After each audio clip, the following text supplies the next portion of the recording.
Hello, everybody. Welcome back to another episode of What's Up Nominee of the Week. And this week we have the honor of nominating Nicole Wilson. Hey. She is a singer, dancer, and also a mermaid. She owns Reading Burlesque Club. Is that it? Yep. Awesome. So I have a couple questions for you about that. Excellent. What inspired you to get into that? So the Reading Burlesque Club actually was an interesting origin story, I guess. I've been a model for a long time, and so through modeling and like putting on modeling workshops and like all that, I've met a lot of girls and a lot of ladies who are just into like cosplay and obviously modeling and dressing up and just all these things, networking. And I got a call from one of my models when I was coming back through. I think I was in Texas, and I flew back in, and she's like, "Hey, I'm taking photographs with this guy, and he's super cool. Like, you gotta come meet him." And so I was like, "Screw it, I'll drive by." It's been like a week. I haven't seen my friend, so I drive by, and like he's nice. Just another photographer at the time, and so I don't normally at that time like I didn't normally just like, how do you say, like, you as a model, like, and for doing it for so long, you try not just go to everything, especially like without your time being compensated, because you're bringing your skills and your background and everything. Be selective. So, exactly. But because my friend and my model asked me to go, I was like, screw it, I'll go. So I went, and again, it was nice. He was cool. He talked a lot. He told me, oh, my camera's new gear. Like, I'm testing out some things. I'm like, cool. Like, you do you, bro. Like, I'm just here to like kind of like, do my thing. I'm giving you like a half hour of my time, and then I'm bouncing, and it's good to see my friends, and I'll help like pose them up and whatever, and hype them up. And we had a good time. He got some great shots of them. I don't remember getting any footage back from this photo shoot. I remember him messaging me later, and he's like, "Hey," not later that day, but like a few days later, I think. And he's like, "Hey, so like the lens that I used didn't work out, and like the photos just were scrapped, blah, blah, blah." And I'm kind of like a newer photographer at this point. I've been doing it for a couple years, but like professionally, like I should have seen the red flag. Like it was more of like a ploy to get me to talk more, which is like cool, which led to the beginning of the Burlesque Club. So like it is what it is. My naivety was a blessing in disguise. Yeah, it's a blessing in disguise. It usually always is when you like something disappointing, and then all of a sudden it's like, boom, there it goes. Yeah. So I'm like, oh, bummer. Like he's like, so can we shoot together again? And I'm like, he's asking to shoot together for free again? Like, okay, like, I'll, like, again, me being like a really nice lady, I'm like, fuck it, like, this guy seems nice. So we go shoot, and like, talks a lot too. We talk, and like, it's almost like he's like micro-interviewing me too, and like asking like the things I do in my background, and he's like, have you ever like thought about burlesque? And I was like, what's burlesque? I didn't even know at the time. This is back in 2022, around January, February. And he starts like asking me about my background in acting and theater and everything. And he starts telling me how he helped put together a burlesque club up in Oregon.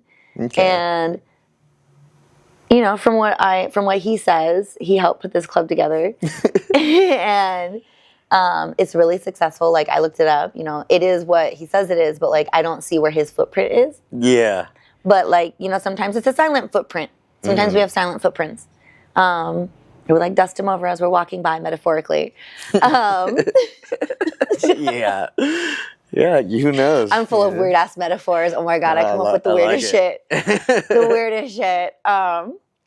So basically, like, I was just eating up a lot of shit that he was telling me. Yeah. My cute little naive self.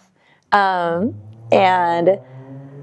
so one thing led to another, and he's like proposing business to me, and I'm trying to remember exactly like what conversation we had that like really just made me like, yeah, fuck it, let's do this.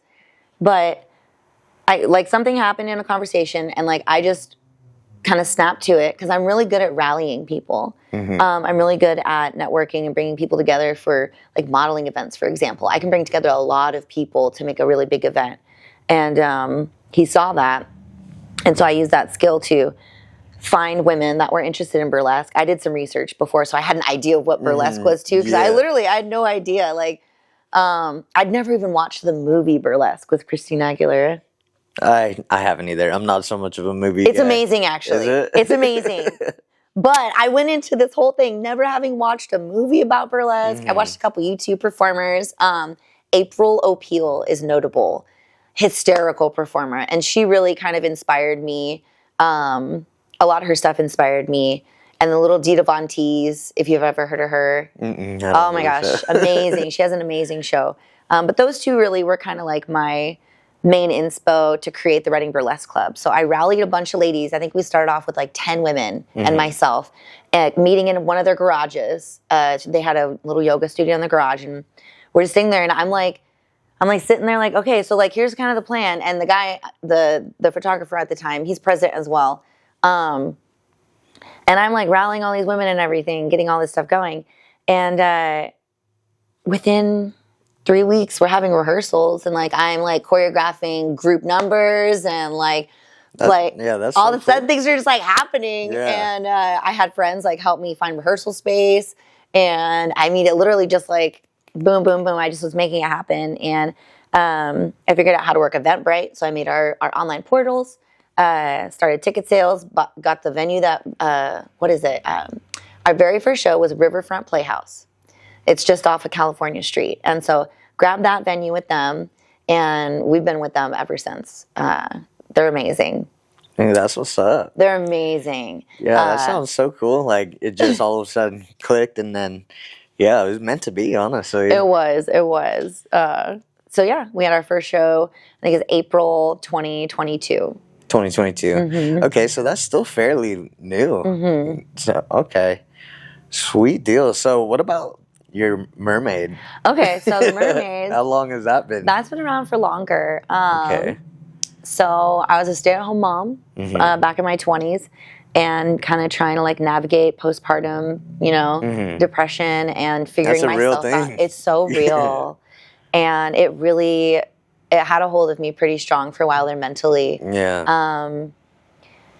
And so like trying to like kind of navigate like that weird, dark, emotional, like hormonal place, and like having newborn, and having my daughter too, who's like five-ish, around then. And just a lot. And like the stay-at-home life isn't for everybody. It's not, it does. Yeah. Some of us like grow up like, oh, I want to be a stay-at-home mom. And like, it's going to be like this dream position in our lives. And it's not for everybody. And for me, it really wasn't 100% for me. Like, I needed to have a job on the side. Like, I needed to kind of be staying busy outside. Yeah, with adults. I needed to talk to adults more often. Yeah, you need to connect. Yes, like children are lovely, and I love my kids. My kids are some of the most amazing people I know. Like as human beings, they're the most like amazing people. They're emotionally intelligent, intelligent. They're just good people. Sidetracked. So mermaids, I'd say the kids were fairly young. I think we started in 2015. I got in touch with, what company was it? I bought a couple costumes myself and did a couple birthday parties as Elsa, right? The Snow Queen. Yeah. Because with Disney, you gotta ride the fine line of legalities when you advertise or when you promote. You can't say you're Elsa. But you can say I'm the Snow Queen. I'm Esla. Yeah, you can even say that. Say my dyslexia is really showing today, kids. I'm what you think I am. I just can't say it. Yeah. I'm whoever you want to be. Yes, that, and then costuming has to be 30% different than like what Disney is. Okay. Interesting, right? Yeah. So like the rhinestone pattern's got to be different to a degree, or like the shape of certain things. And this is all for like trademarking and stuff. Yeah, I'm learning all about It's interesting. Yeah. So that was a little off track, but the biggest reason that I started getting more into like dressing up and stuff was because I was like, okay, how can I involve being a mom in the things that make me happy too? Like, and I love singing, and I love acting, and I love dance, and I love theater. Yeah, you're really just a all-star performer. Thank you. Just to summarize that, you're just a performer, and you enjoy that. That's awesome. And I'm passionate about it because it makes me really happy. And I really love other people discovering that they have a talent or skill, or like not even like, no, not everyone is, how do you say this? Everyone has the capability to learn how to do a skill or like a talent to a degree, right? Some of us have limited, like capabilities, but like to a degree, everyone has the ability to do a skill or a talent as long as you just work at it. Exactly. Yeah, just put in the work. And I feel like that's the most gratifying feeling is learning something new. Like you can't like imagine how boring it would be if like you do something and you're just like the best at it and then there's no grit to anything, you know? Like I feel like that would suck. Like certain circumstances, I guess it would be super cool. I was gonna debate that. I was like, I don't know, it'd be nice once in a while, just like, oh, that was so smooth. Yeah, me too. Look at me land that triple backflip hand toss thing. Yeah. I don't even know. I mean, that's never gonna happen without practice. But. Yeah, right. So okay, so how do you come up with your concepts for your performances? It really just kind of depends on a lot of factors.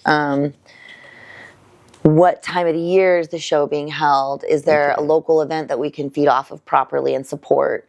For example, like rodeo week. Okay. Right? We have, not only do we have like most of the dancers that I have currently all have like 3 country routines under their belts. Or more, more. And then as a whole group, I think we have at least like 5 to 7 country routines that are like 2 or more people. Okay. And then from there, like country's pretty easy to have fun with. And there's a lot of great songs out there that tell stories that you can kind of just make a routine to and feed into that. And then add some humor and cute sexiness and like a little cheekiness. Nice. So like rodeo week, for example, they've got activities going all week. So, thinking about it's that theme, you also want to think about, like what day of the week is going to be properly placed on because of all their activities. So we may usually do a Saturday show, but during rodeo week, that may not actually be the best for everybody to attend a burlesque show. Yeah. So like that kind of goes into it too a little bit in our whole factoring of things. Okay. Yeah. And that would eat into your like profit margins. Exactly. So I have to look at those days and be like, okay, so this is better for the show to happen. Which one of my performers are available now on this date? And then whoever's available on that day, now I can structure those acts around that. Yeah. So like that really plays into the act itself too. Like who's available that knows what's happening or has time to learn what's happening. Yeah. Okay. So confidence is major, especially as a performer and a business owner. How do you maintain confidence during your performances and as a business owner? I would say I'm really, really, I don't think it's luck. I don't think it's fortune. I think that working hard to build a community in the style of business that I have, because entertainment is not a typical business. So I think that creating a network of people that really are there for the right reason and cause at the show helps me maintain a level of confidence, because I know that my people around me have my back. Okay. That really is a big part of it. Yeah. I love you guys. Yeah, that's awesome. Yeah. So, okay. What has been the most memorable experience? And then... Oh my God, there's so many. And then what has been the most narrow that question down for me. Now, which part of all the things we talked about? Because there's so many things. Okay, let's just go with what has been the most challenging thing with your burlesque business that you had to overcome and achieve. Honestly, the financial side of things, really. I'm not good at asking for money. And there's so much support really in the community, and people want to support us, but I'm very terrible at being like, hey, would you like to be a sponsor? And this is how much it would cost, and like, let's negotiate about it. I don't know why it's so weird for me to ask. But in another circumstance, if like I have a friend who's like, hey, I have a fundraiser coming up. Can you help me collect money for this? I'm like, yeah, I got you. Yeah. And I have no problem helping collect money for somebody else. Yeah. But when it comes down to that, so I've personally been funding the whole burlesque club pretty much since the beginning. The photographer that I mentioned in the beginning of the story, he helped establish it by putting down money into the venues, but the club as a whole always paid him back, plus then some. I see. Yeah, so, and that's a whole other story. Yeah. All right. So It's like an after hours, lights down, get nitty gritty edition, follow up session. to be continued. Yeah. If people want to know, maybe we'll have to do that one in another interview. Okay, so my final question for you is, what's your best advice you could give to someone that is interested in wanting to either become a mermaid or just start burlesque dancing? So we'll start with mermaids. If you want to get into mermaiding, really just depends on like your swim skill levels. So like know that you are a good swimmer. If you're not a super strong swimmer, I recommend finding a local like swim class, build up your basic swim skills, and then start diving into mermaiding. If you have really strong swim skills, you could go and buy a FinFun tail off of finfun.com. Ask me for the link because I can get you a link with the discount code. But their tails are great for beginners. I recommend those to everybody. And then I would just work your way up through their basic tail to their elite fin. And then really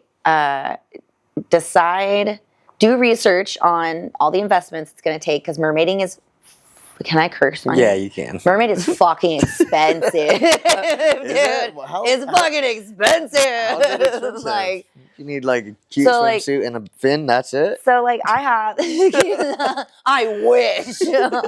Like you really have to decide like what level of, I don't like the word cosplay, but like cosplay really, in my opinion, describes like going all out with your costuming, because cosplayers get fucking serious about costuming, but they're not necessarily serious about the business side that they could utilize that as far as like being a mermaid, for example. There's a lot of cosplayers that do, but I'm not going to get into that. But mermaids, like you want to decide, okay, am I going to be more of like, I mean, I wouldn't, like, you could call it like a budget mermaid, you know? And like I consider myself like, I can pretty much do anything, honestly. It depends on the client's budget. So I'm a mermaid that's like a chameleon mermaid. I can bring out my expensive tail, or I can bring out my basic tail, depending on what your budget is. I typically won't do any gigs under $350 an hour, and then I negotiate a discount after that. It's just, for me at this point, I don't want to do my small tail parties. But I have so many mermaids that we can refer out now that are like wanting to get their tails wet, so to speak, because they don't have a bunch of experience. And so like the Riding Mermaids is kind of more of like a middle agent, if you will, for mermaids in Northern California. So like we get a lot of referrals in, and I personally just don't want to take mermaid work right now, unless it's like certain styles of mermaid work. Adults only. I don't like kids that aren't my own. I love my kids. My kids are great, but it would cost a lot of money for me to put up with any more than like my own kids right now. Hey, you know what you want. So you know, and that's where I'm at. You have your own boundaries. Yes, so yes. That's non-negotiable, right? Exactly. I worked with kids for a long time, and I just know it's just not. It doesn't make me feel fulfilled. Yeah. Okay. Yeah. There you go. Kind of goes back to being a stay-at-home mom. It's just not for me. Yeah. That's totally fine. But yeah, so FinFun Mermaid for mermaids, for the beginners. And then get into Facebook. There's so many groups on Facebook for mermaids. So much stuff for beginners out there. Try and find a local class. There's a lot of local classes. I do teach adults only classes privately, so by scheduling. Basically, you call me, we figure out a schedule together, we find a heated pool. There's a few in town. There's heated pools everywhere, honestly. It's just a matter of researching. But yeah, that's the mermaids. And then burlesque, kind of the same thing. There's tons of groups on Facebook, online, to get started. I recommend going on YouTube, looking up what burlesque is. because some people don't have a full idea of what burlesque is, and then they get in here and they're like, oh, pasties and oh, tassels, and like, yes, darling, rhinestones. Yeah, sweet deal. Well, yeah, and I guess to add on to the burlesque thing though, before we wrap up, because I think it's important that girls and gals and guys and dolls and all that jazz, everybody who wants to get into it, it's never required that you get down to panties and pasties. Burlesque is an expression of you as a performer, like what you want to do.